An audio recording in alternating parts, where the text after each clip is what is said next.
Mukama waffe omulungi yeebazibwe bamikwano. Nziza okubaako ebigambo bino biwaamatu. Tubyetaaga birungi. Tulina biwaamatu tubiwulirize. Wano ku Chosen Channel yigituweza Mukama, ne ku YouTube tusangayo, subscribe botuseyo. Tutambuze enjiri bannaaye. Tutambuze enjiri. Togamba nti tubulire enjiri, tutambuze enjiri banji tenatuukako. Niye won kasitona comment nga no sharinga. No tasigaza kigambo weka. Oba ekigambo ky'ofunye mu gwe kikuweereddwa. No wakono mulago kisindikira video eyo. Tabula mnaye kyajjamu kigenda mukola bulungi nga gojjemu. So wano ku Chosen Channel yigituweza Mukama. Tugenda kwa mu bigambo, tugenda kwa ebigambo tugenda okulaba. Bigenda kwa mu Isaya 61 onyiriro lw'omukaaga. Lugamba lutya? Kubanga twetaaga okuyiga, twetaaga okumanya ate tuba obulungi. Fena twagala okubeera obulungi. Naye kasitona bana okukkiriza obulungi tebugenda gana kwa naawe. Kasitona bale ibala. Mu Bagalatiya 5:22 kasitona bale ibala nwana okukkiriza n'otambula obulungi. Fena tuli bana ba Katonda. Wanje fena Katonda atwagala.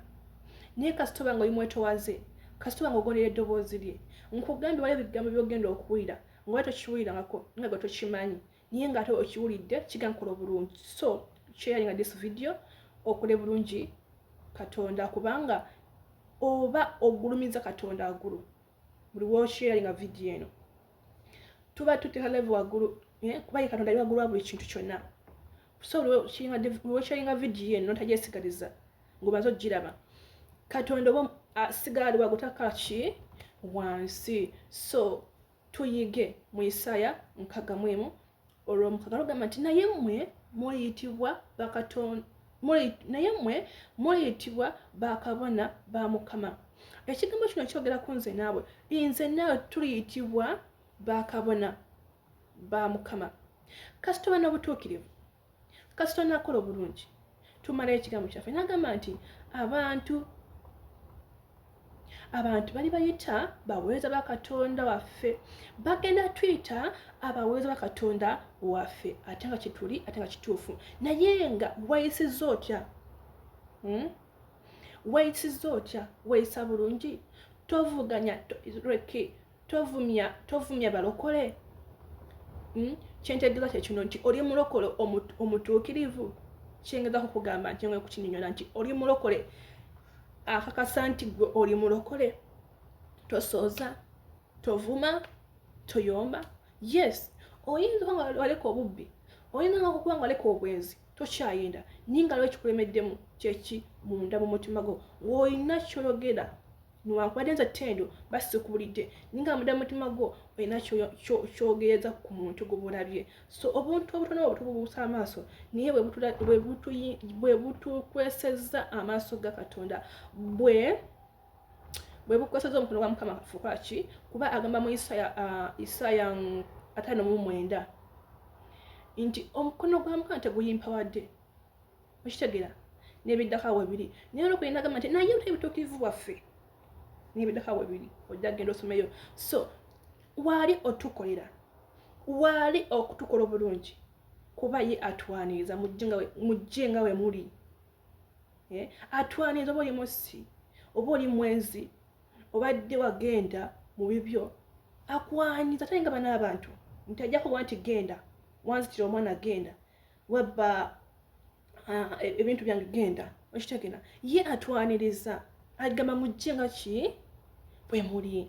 So natugamba nti tubadde ku kigambo kyaffe, abantu bali bayita baweereza ba Katonda.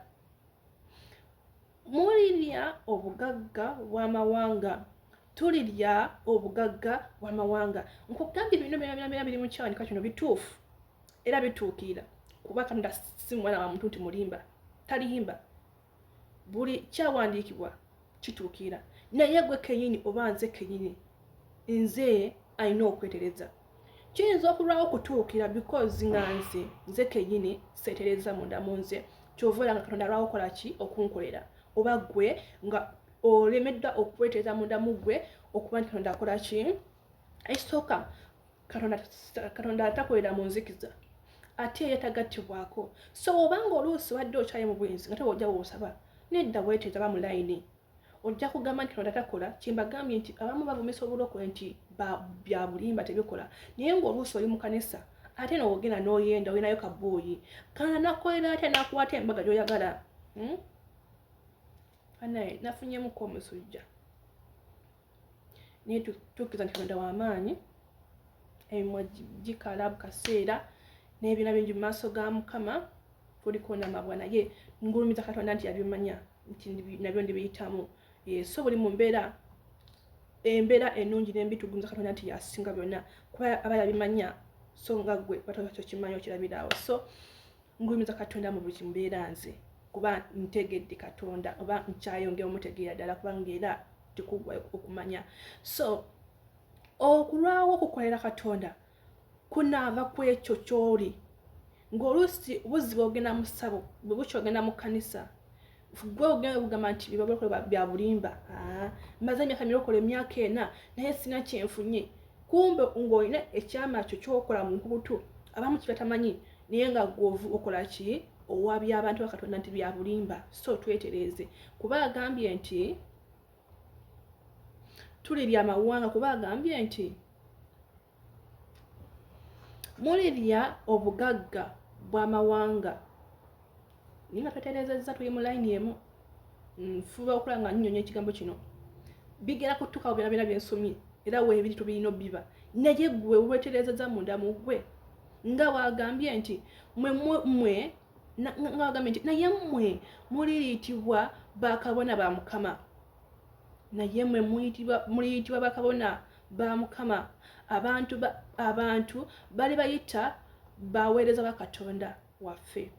Mulirya obugagga obw'amawanga ne mu kitiibwa kyammwe mwe mulyenyumiriza, ne mu kitiibwa kyammwe mwe kwenyumiriza ye mukitegedde. So tunaagona eddoboozi ya Katonda obugagga tugenda bufuna, tugenda kuba tuganja, twagalibwa, tuli babakabona, tuli babaweereza ba Katonda, tuli babakugamba ate Katonda mumutegera mumanyi bulungi ffenna yali atukoledde. Tusaba nga Katonda takukola ku bikyobaawo nedda, ffenna Katonda yali atukoledde, atukoze obulungi. Ekisooka akuwadde obulamu, y'obujulizi obusooka bulamu. Tusobola kumalako wiiki nga osoze enjala tolina ky'olidde n'otafa, niyo obanga osoze olunaku lumu enjala gulumiza Katonda nti weebaye Mukama leero ndusise nkya segenda ddusula era wekibeera. Buli mu mbeera sigale Katonda, tuyige okwagala Katonda buli mu mbeera. Tugenda funa ebirungi kusukuluma, tugenda funa ebirungi gwe wena adaweddemu amaanyi. Ekyandika kiikyo Mukama agambye naye mmwe muliyitibwa bakabona ba Mukama. Abantu bali bayita baweereza ba Katonda, bagenda twita baweereza ba Katonda nga tuli bamazima, bagenda twita baweereza ba Katonda nga tukola bituufu si bya bulimba. Ekitiibwa kigenda bbaawo bakuyite maama ku myaka 2, bakuyite ssenga ku myaka 2. Ekitiibwa kiva wa Katonda naye ng'okola ebituufu, ng'okola ebiggwanidde, ng'okola ebituufu like nti mukitegedde eby'amazima.